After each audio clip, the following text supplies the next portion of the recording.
Okay, we're back at the stopping points. Um, we're waiting on the cabinet for the Zenith 529 to cure before we take it to the next level. Uh, in the meantime, we're gonna pull up another victim, and this here was the candidate selected. I looked at the two 161s that I have in there, the Westies, and they're both in kind of rough condition. This one here is kind of in rough condition also, but not as bad as one of those 161s. Uh, as you know, with the previous 161s that I've done, I had to take the cabinet completely apart, and those are look like they're going to be no different. So give myself a break. I selected this one here. Here is a Philco 42 355 from 1942. It is, I think, a 7 tube, 3 band radio. The FM is the old FM that they used to have back before World War II. Uh, uh, what you see is pretty pretty much what I viewed whenever I purchased this radio. The seller had it broke down so that he could take pictures of it, and when he shipped it, he didn't put it all back together. He just kind of bagged everything up, the parts, and threw the chassis back in the cabinet for shipment. And I don't even think it had any knobs. It didn't have any buttons. There was no buttons with this thing. Fortunately, though, he did manage to bag up the bag up this the spring thing. Oh yeah, look at that. One knob. One knob. And it's not a problem because I can make those um, rather easily. I believe, if I remember correctly, I think I counted up the springs. I think they're all there. Thank God. um, so this one here is going to be enough of a challenge. Give me a break because I'm familiar with this particular type of radio. Uh, the the real difficulty is is dealing with the push button assemblies, because this one here is a push to turn on and a push off, and the bands are selected by the push buttons here on the end. Um, that if you watch one of the earlier videos for a 355 Philco, you'll see I have a video in there on the push button assembly and what I had to go through in order to bring it back into working condition. Um, the full finish is it's kind of in a rough state, but I think I can take care of most of the issues with that. Um, the insert panel for the dial, uh, I'm hoping won't be too much of an issue to get out because it makes it easier to do the cabinet and the back panel, as opposed to getting in there and trying to, because I really don't like to use strippers. Uh, they're just a mess. It's just a messy situation. Um, the rest of the side panels have rubbings and stuff like that. Not much of an issue. Not like a couple of the other ones that I had done earlier. One of them I had to do both panels and re-veneer them. This one has more of an orangey flavor to it than the others. The others were I think, a little bit more red.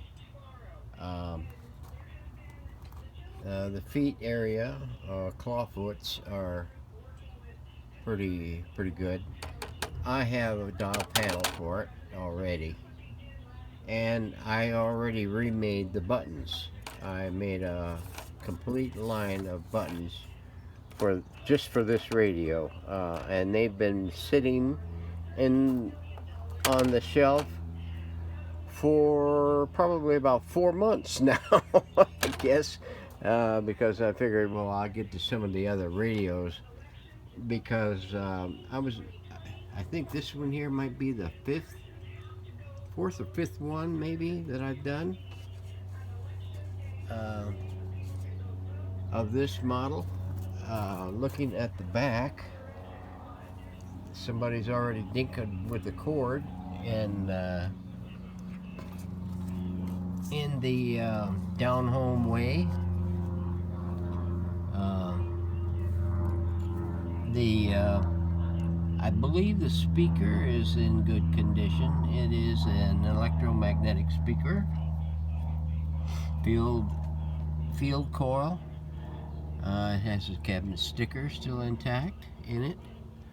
The antenna is just a regular simple solid copper loop, double loop.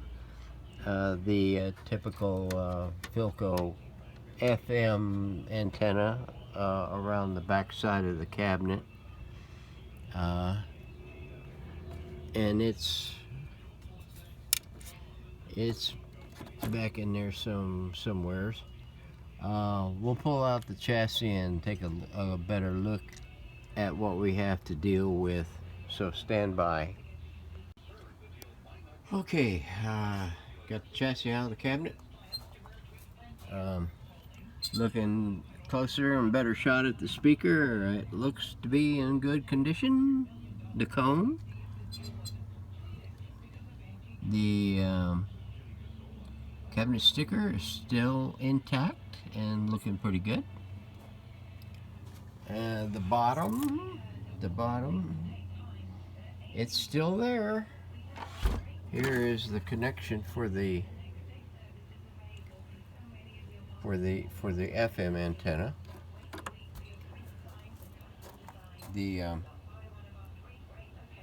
This one here looks to be like it could be a good high mileage set. Some of the doggone tubes looks like they've really been through the grinder. Dock glass is good shape, at least, and it's got a heat dial needle underneath. Oh, what the heck is it? Looks like it has the original Philco electrolytic caps in there. Let's see, this one here did. Yeah, I thought maybe this was one of the ones that had the cap on the top too, but I guess not.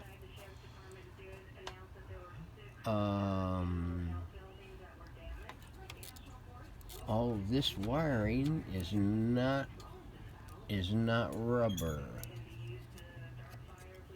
Thank goodness. That is that green one.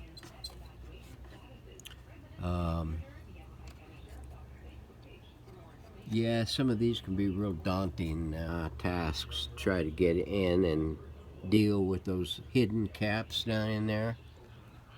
Wow, that is different.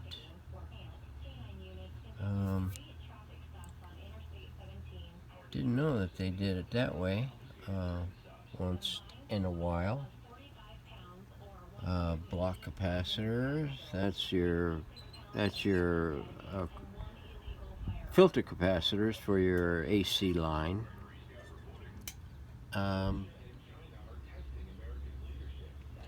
So this one might not be that big of a challenge. Um, yeah, and we could probably get it done without too much skin off our nose. Okay, so it looks like we're going to have a good time with this one. Um, so stay tuned, and there will be more coming of this one.